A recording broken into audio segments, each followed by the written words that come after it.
केतकी, अरे केदार, केदार तू लवकर का आलास? अगं जरा बरं वाटत नाहीये. बरं वाटत नाही? काय होतं? ताप तर नाही? अगं नाही, ताप वगैरे नाहीये, थोडा वीकनेस जाणवतो इतकंच. बरं झालं आलास, जा आराम कर. नेत्रानं मुद्दाम करते हे सगळं. अचानक असं ग्रुप वगैरे का सुरू केलाय त्याने? आता ना ग्रुपवर लेक्चर देत बसेल. काहीतरी व्हिडिओ पाठवलाय बघा ना. मी सुद्धा तेच बघत होते. ही काय नाटक आहे फॅमिली ग्रुपची आणि नाव काय? तर हॅपी फॅमिली म्हणे. पण कसला व्हिडिओ आहे हा? डाउनलोड होतोय बघते. अरे अरे तुमचं सगळ्यांचं काय चाललंय? आले आले फोन काय बघताय? केतकी, अगं त्या आल्यात, त्यांना पाणी तरी विचार. अरे हो, नाही नाही नाही काकू फाल्गुनी, अगं ठेव तो फोन. थांबा ना काका, बघते ना कसला व्हिडिओ आहे. झालं डाउनलोड. बघू.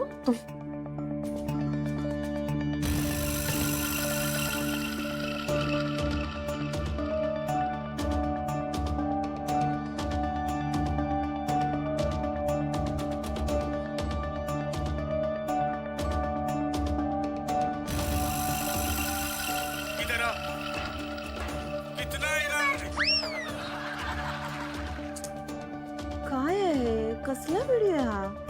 बघा ना, काहीतरी रील्स पाठवले. तिच्याकडे ना लक्षच द्यायला नको. नाहीतर काय. केदार, अरे तुला बरं नाहीये ना? मग जा आराम कर. हे बघ, मी तुला कळकळीची विनंती करते की प्लीज तू त्या नेत्रा आणि शेखर भाऊजींच्या नादाला लागू नकोस. अरे ती चांगली माणसं नाहीये. ते तुझ्याबद्दल चांगला विचार नाही करत. तू शेखर भाऊजींना घरात घेतलंस, तीच तुझी मोठी चूक झालीये. आता प्लीज आणखीन काही नको, प्लीज. केदार, अरे तू ना खूप चांगला आहेस, तू खूप साधा आहेस आणि हे सगळे ना तुझ्या साधेपणाचा गैरफायदा घेत आहे. आताच बघ ना, अद्वैत तुला एखाद्या घरगड्यासारखं काम सांगतोय आणि तू करतोयस. तुला कळत का नाहीये हे? ते सगळे तुला गृहीत धरतायत. केदार, केदार, मी तुझ्याशी एवढं बोलते, तुझं लक्ष का नाहीये? तुला कळतंय मी काय बोलते ते? तू त्यांच्यावर विश्वास ठेवू नकोस, कळतंय? हो, कळलंय मला. आणि बास कर की ग आता. केदार, अरे अगे एकाच घरात राहणारी माणसं होत ना आपण, एकमेकांशी नीट वागूया की. काय? आपल्या घरात आपण सगळ्यांची नीट वागायचं, नीट बोलायचं. अगे सगळे आपलीच माणसं आहेत ना. आताही तो पराचा कावळा केलास. मी? मग अगं साधं चेकबुक आणायला सांगितलं होतं ग मला. एकाच घरात राहणारी माणसं होत ना आपण. एकमेकांना कामा नाही सांगणार तर आणखीन कोणाला सांगणार? केदार, तू असं का बोलतोस? सतत निगेटिव्ह बोलतीस तू, सतत निगेटिव्ह विचार करतेस. केदार, अरे अगं प्रत्येक गोष्ट निगेटिव्हली घ्यायची गरज नाहीये. हे बघ, तुला एकदाच सांगतो, दादा घरातला मोठा आहे, त्याच्याशी मानानेच वागायचं, नीट बोलायचं, नीट वागायचं. त्याचा कुठल्याही पद्धतीने झालेला अपमान मी सहन करणार नाही. केदार, मनात आणखीन काही ऐकून घ्यायचं नाहीये. सांगितलेलं ऐकायचं बस. डॉक्टर काय म्हणाले? सगळं व्यवस्थित आहे ना?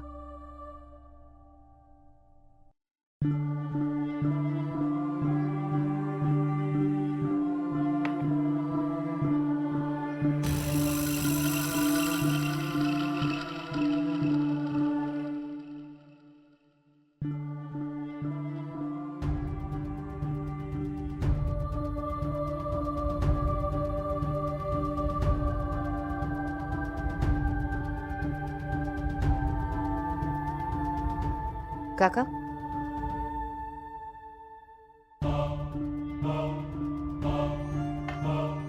सांग ना फाल्गुनी, काय काय म्हणणं काय डॉक्टरांचं? नाही, काळजीचं काही कारण नाही आहे ना?